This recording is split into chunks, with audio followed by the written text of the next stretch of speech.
Ask people to describe a child with autism, and you're likely to get a stereotype. A child that's nonverbal. Inside themselves, cut off from the world. Who doesn't understand language. They don't think the way they should think. Rain Man. Everybody says Rain Man. Has difficulty communicating. Someone who's severely intellectually disabled. While these descriptions apply to some children with autism, it's not the full picture. Once you understand what autism is and how it affects individuals, you'll be better prepared to teach students with the disorder and successfully integrate them into your classroom.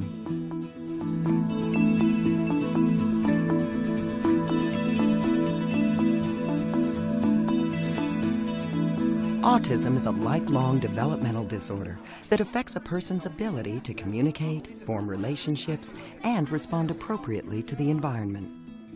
It results from a neurological condition that impedes normal brain development in the areas of social interaction and communication skills.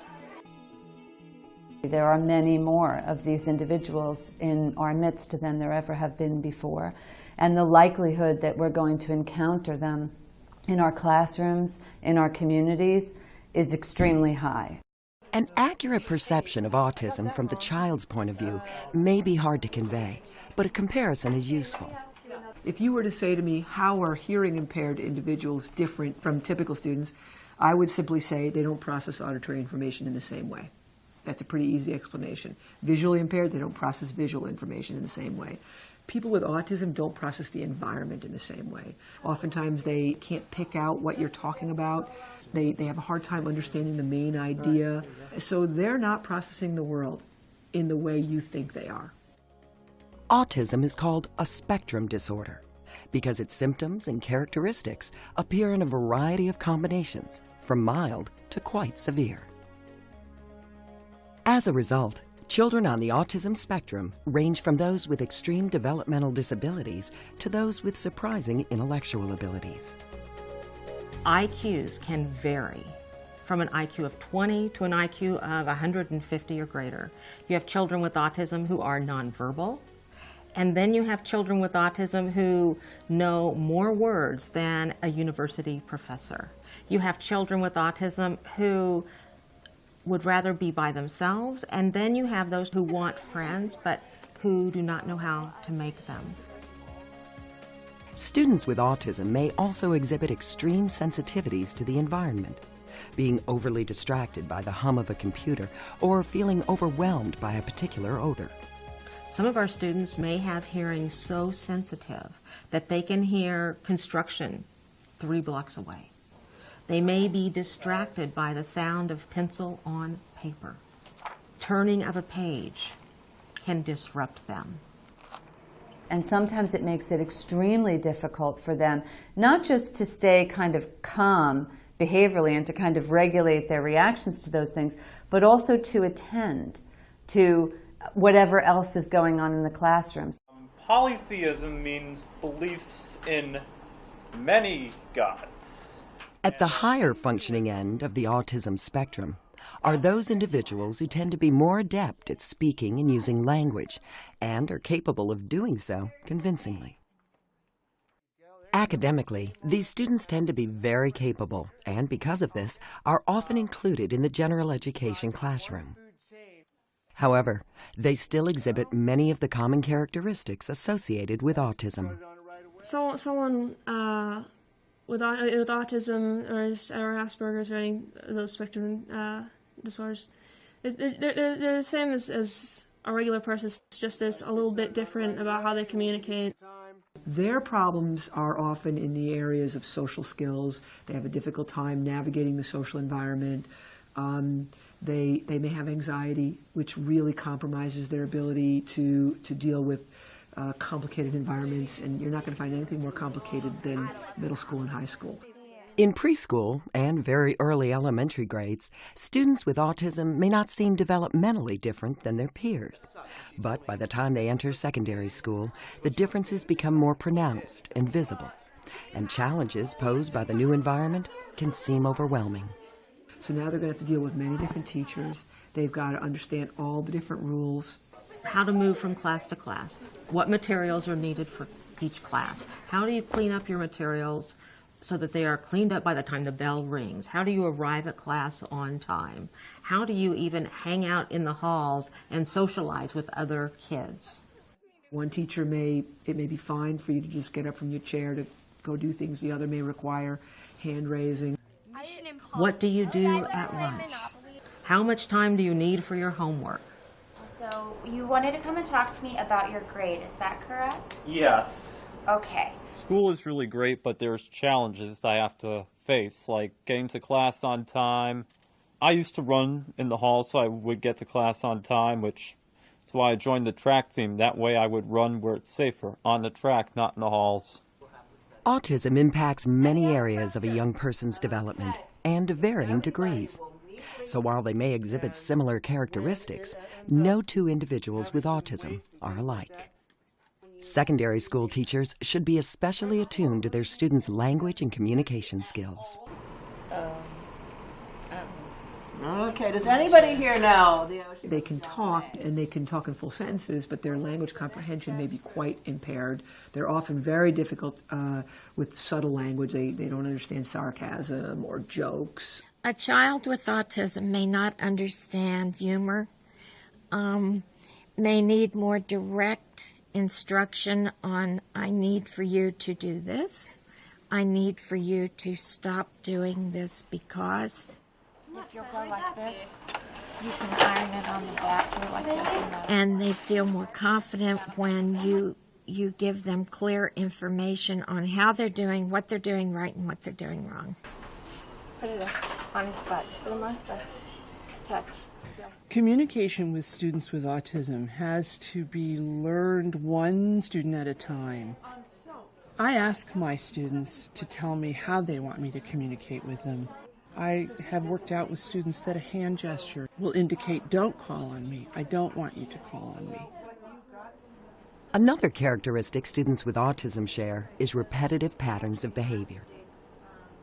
Repetitive behaviors, this can range from the very impaired kids, where it's the more classic stuff like the rocking and the flapping, all the way up to the individual who may fixate on a specific topic and be very repetitive about it, or need things done in a specific order. Some students with autism have strong verbal abilities that suggest social and emotional maturity. I'm very interested in the study of aquatic fish, especially freshwater. It fascinates me how a guppy can live in salt water that has more salt than the ocean itself. Just because they can talk very intelligently to you in a monologue doesn't mean that they don't have a disability. Wild betas will fight each other until one goes away. Because a monologue is not a conversation. It is them telling you all the facts about their preferred subject. So I was thinking of going to the mall on Friday. Should we, guys? Yeah. That's what you guys You guys think are going to the mall? Yeah, we are. Can I come? I don't. Maybe I don't know. Our moms can't give us how to explain it. But what we know is social emotionally, our kids are 1/3 to 2/3 of chronological age. And so a child who is 12, who has high functioning autism, has the social skills of someone who is between 4 and maybe 8 years old.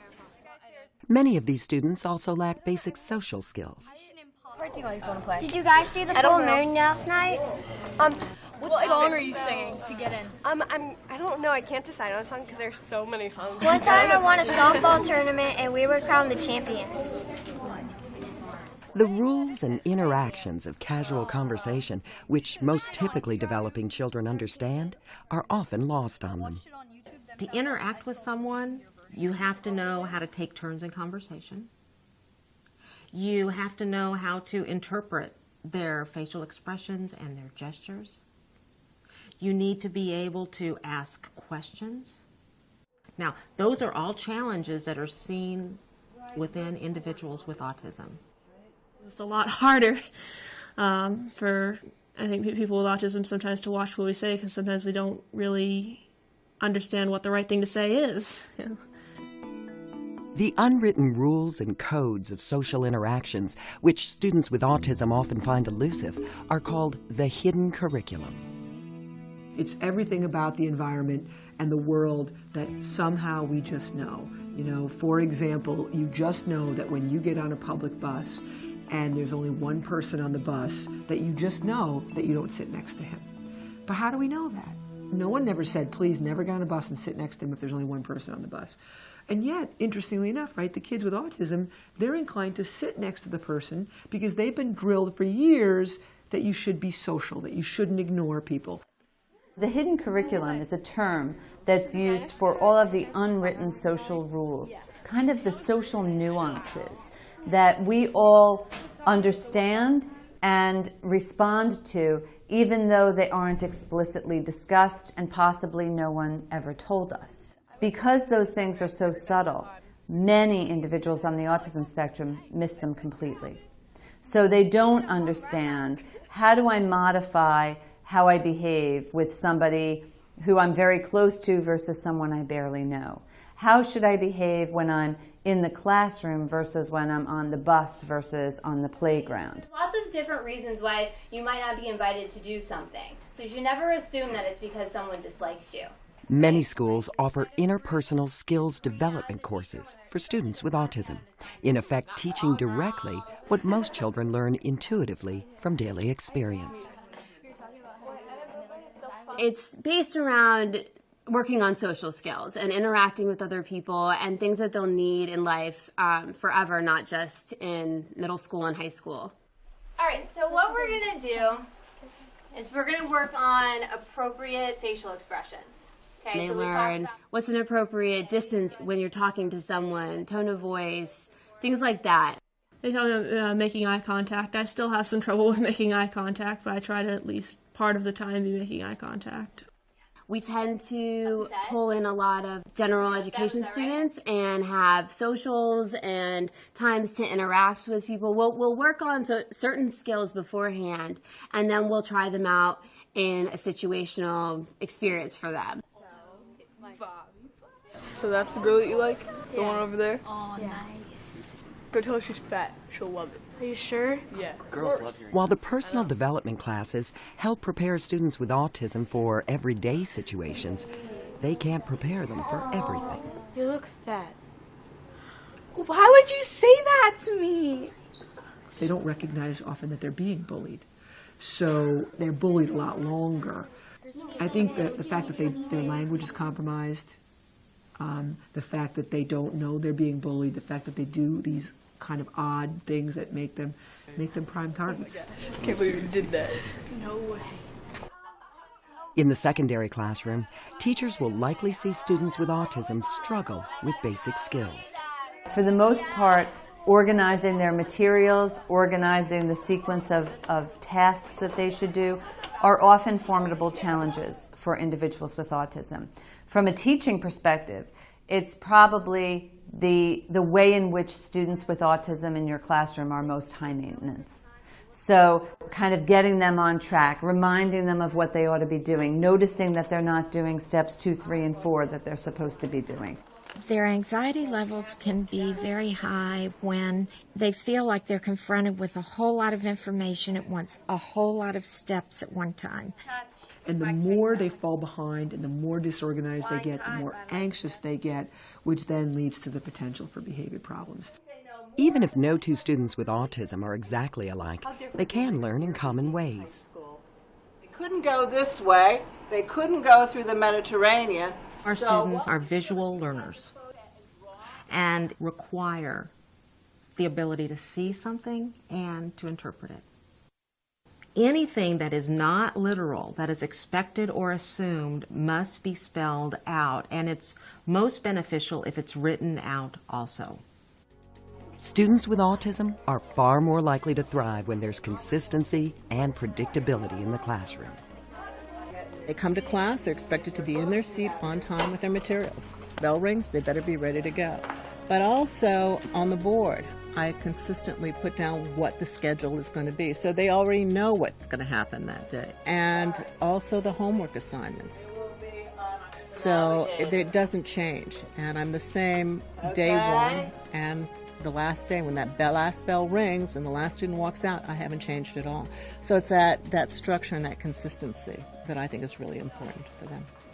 Routine leads to comfort in the classroom and may enable many of these students to flourish. I know a young man who has a special interest in carnivorous houseplants. And because he cannot read nonverbal, he can't tell if someone is bored or disinterested, he will continue to talk about carnivorous houseplants for as long as he is able to. Now, you may look at that as a challenge. However, this young man will probably grow up to be a botanist. The specialized knowledge and unique abilities of students with autism can expand the learning experience for both students and teachers beyond the academic realm. Having a student with autism in the class can teach typically developing students that there are differences and embrace the differences. Nobody's normal. There's no one normal person. Everybody's got their own quirks, and that's what makes everybody interesting. And so this is just another dynamic of interesting. And so I think that that kind of helps them embrace differences. Children with autism will expand your way of thinking if you listen, and if you ask the right questions, and if they feel confident and accepted enough to volunteer and answer. You will find that the quality and richness of what you teach is increased by answers and ideas they can bring to the table. Ultimately, with students on the autism spectrum in their classroom, teachers have the opportunity to reinforce a broader lesson to all their students. If we can make sure that part of what fellow students in a classroom learn about a person with autism is some of the ways in which they might be similar, some of the interests that they share, some of the activities that they also enjoy. I think it goes a long way toward building, first of all, a more comprehensive understanding of this person, but also a bridge to, thinking, well, we're not just different from each other, we're also similar to each other. This segment provides an understanding of autism's characteristics and how it affects secondary students diagnosed with the disorder. The next segment, called Integrating Supports in the Classroom, presents an overview of strategies that can help students with autism succeed in your classroom.